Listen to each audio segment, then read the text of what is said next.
Good day to all of you Isidronians! Ngayon ay narito tayo upang alamin, lutasin at usisain ang usapin patungkol sa isyu ng bayan natin. Ako po si Aliyah at narito ang ating mga YesO members upang tanungin hinggil sa isyu ng ating barangay.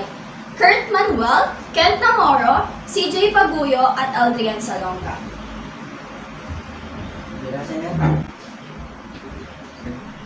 Please have a seat. Ngayon po, ano pong issue ng ating bayan kung pinagtutuunan nyo ng pansin ngayon? Very good question, no? Since we are a YesO organization nga, bukod sa tree planting na plano namin, yung plano namin is about, how can I explain? Yung plano na, yung issue ng ating barangay, which is yung pagkakaroon natin ng improper waste disposal. So, ayun yung una namin pinagtutuunan ng pansin, kasi it might affect all of, or lahat ng mamamayan, maaaring maapektuhan dahil sa improper waste disposal natin. Unang-una na yan yung discipline ng bawat tao. Pangalawa is yung health natin, then yung mga sewage and river natin, no? So, ayun nga. And mostly na-observe din namin na ang gumagawa talaga ng improper waste disposal ay ang mga irresponsableng mamamayan and students na nakatira dito sa ating bayan. At minsan nagtatapon sila ng mga plastic yan sa mga ilog-ilog at ang nangyayari ay nagkakaroon ng pagbabara sa mga kanal at pagbabaha na ang kaakibat naman nito ay ang mga kumakalat na sakit gaya ng dengue at ng leptospirosis. At sino nga ba yung mga naapektuhan nito? Yung mga naapektuhan nito, siyempre, katulad ng sinabi ni Mr. Namoro, yung mga naapektuhan nito ay mga mamamayan na nakatira sa ating barangay. Kaya malaging factor talaga ang hindi pagtapon ng basura sa mga ilog. So ayun, no? Napakalaking tulong kung sakali man na magkakaroon tayo dito ng proper waste disposal sa bawat isa sa atin. Kasi kung tutuusin, ako nagtatapon talaga ako ng basura minsan kahit saan. Okay ba? Kasi lahat naman tayo nagagawin. Pero ang goal naman namin is hindi maubos.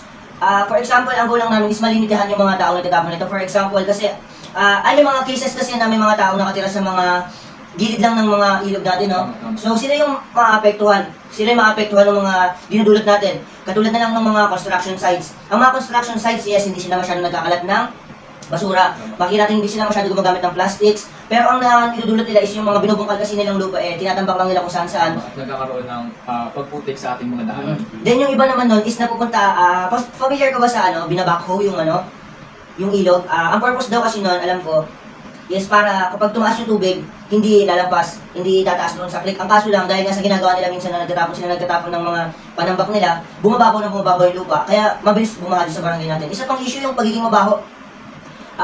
Alam naman natin na ang basura may hindi kaaya-ayang amoy.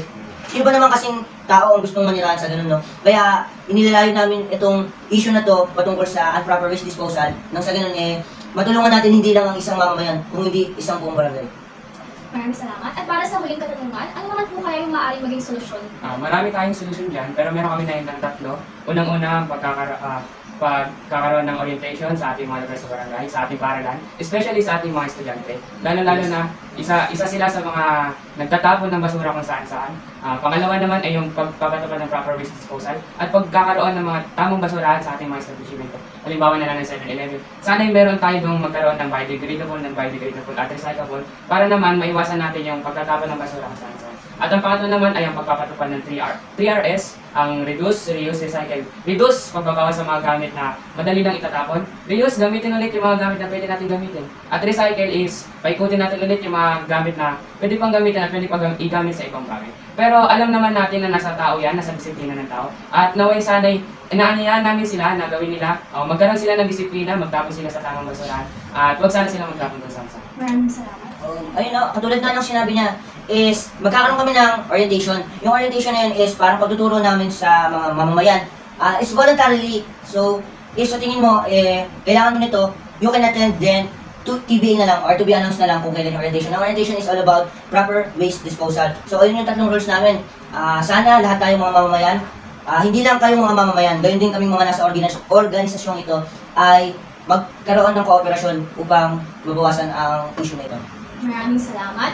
At ngayon ay narinig na natin ang isa sa mga kapaki-pakinabang na solusyon para sa mga issue na kinakaharap ng ating barangay. Muli, ako si Aliyah at nagpapaalala na maging responsable at malinis sa pagtatapon ng basura.